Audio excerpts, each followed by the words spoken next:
Hey guys, welcome to another nightcap edition of Coffee Break Tennis Quiz Up! Yeah. I'm Matt. I'm Pete. We're from Crunch Time Coaching, and we're here to break down the big news. Nadal is out.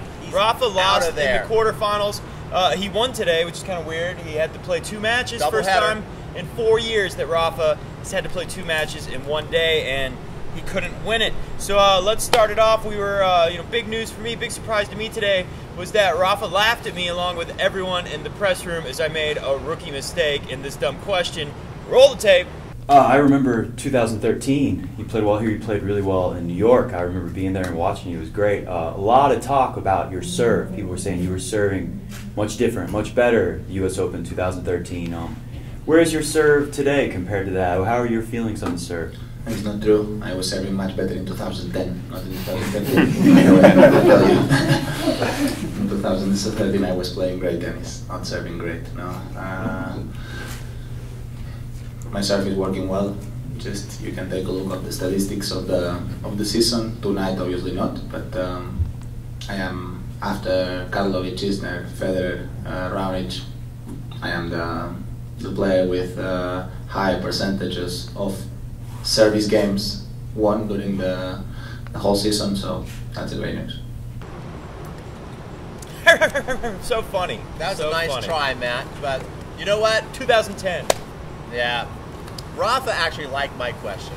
I asked him if he's feeling good enough to go play at a high level at the U.S. Open. And one thing that was interesting, he kind of focused on that, but then he went kind of negative about the Cincinnati tournament here. Take a listen. About the ball, too. That was really interesting. Roll it! Tough loss tonight, but how do you feel physically going into the U.S. Open? You feel pretty good? Hopefully, yes. No, it's true that this tournament is a tournament that I didn't work very well for me during the history of my career. I never had very good feelings here. I don't know, the humidity, still don't like this ball. Still, I think needs to improve a lot this ball.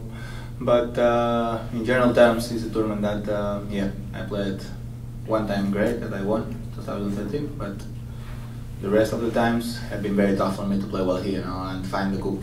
More than win or lose, For example, Miami I never won, but I had positive feelings here in this tournament.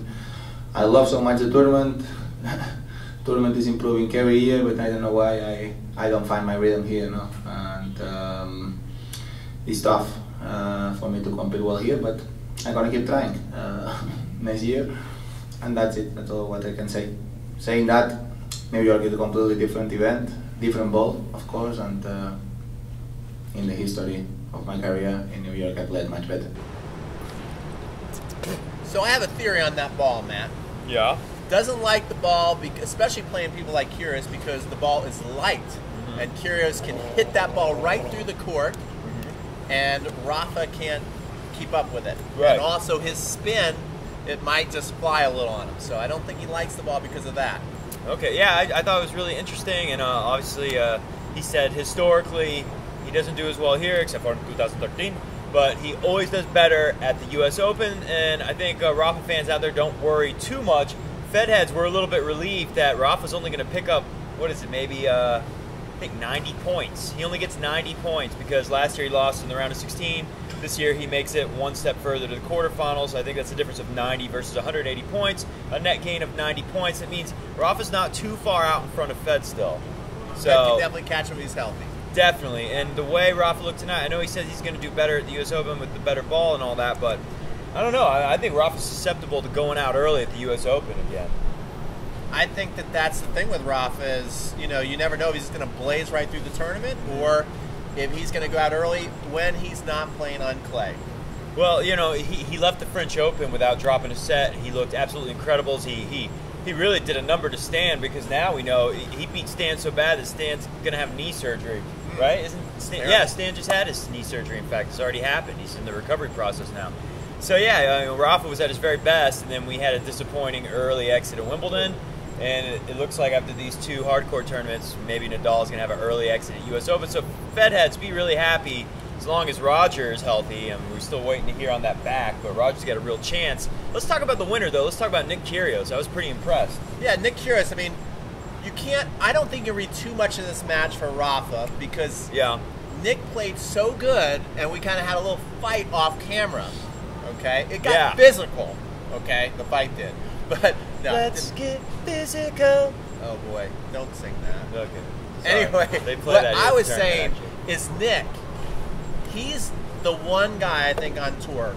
Yeah. Not the one guy, but one of very few people that can take that racket out of your hand no matter who you are, and you can't do anything about it. Like, you literally cannot do anything. So he's literally saying that when Nick is on, he can beat everyone. Everyone. Even Roger. Even including your beloved Roger. Except there's one big thing. What about Miami? Nick was playing great in Miami, and Roger still beat him. Yeah. But has Nick beaten Roger before? Yeah, I think he did, but I blocked it out. Yeah, I can't even tell you where the heck it was or what happened. Of course, Fed heads, Roger's the greatest of all time. When Roger's on, he's pretty much unbeatable. But where did Nick beat Roger? Was it on clay? It was on clay. But it's a different... Was Roger hurt? No. I think there was a whole bunch of reasons why Nick won that. Matt, what I'm trying to tell you is it's a different style. Didn't Roger go on a vacation like right after that match and he lost the I'm about to beat up Matt right now because he keeps cutting me off. And what I'm trying to tell Matt is that it's a different style. At least against Federer, you're going to feel that you get to hit some balls back. Yeah. Against Kyrgios, he's the kind of guy where you feel like, I can't even get in a rhythm because I can't hit a ball back against this guy tonight. And that's what I'm saying. He does that better than anybody at the moment. Well, I'll tell you my takeaway from the match tonight. I was watching Kyrgios and Rafa, right here. I mean, I was standing right here for most of the match. And to me, it looked like Kyrgios can do anything that Rafa can do with the ball. Maybe even a little better, at least on the hard court. He certainly has more variety in his game. It was kind of scary. Rafa's a better champion. Fans. Kyrgios has more stuff to his game. Yeah, and Kyrgios is a bigger threat. He's amazing. But one of the things that we found interesting when we went in the press room is that Nick's press conference was interesting. Is still kind of not ready, and I like Nick. But he's still not ready mentally to accept all his talents. He almost is still lacking the confidence and the belief that he can go in and out, day in and day out, and play and be interested in playing. Yeah. Listen to this quote. Roll it.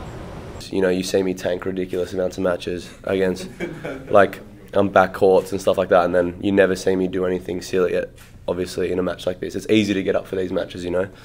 As a little kid playing in the center court of Cincinnati against Nadal, that's where, you know, the best has to come out. You know, I think the problem for me is trying to bring it on an everyday basis on, say, center court of Lyon with like 15 people against Nicholas Kicker earlier this year. I lost.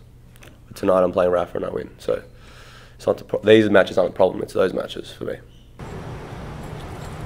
Very interesting how Nick is just so open with the press and just pretty much admits it. Hey, I got a problem, mate. Anyway. I think he's kind of cool. It's refreshing. Yeah, actually, honestly, it was kind of cool. It was fun to do the press room with him. I know Mirka is not the biggest fan, but I like Kyrgios all right. I give him a thumbs up. Yeah, how about just like you should give this video a thumbs up. Anyways, that's all the time we have for you guys tonight. If we went any further, this wouldn't be a coffee break tennis quick set. See ya.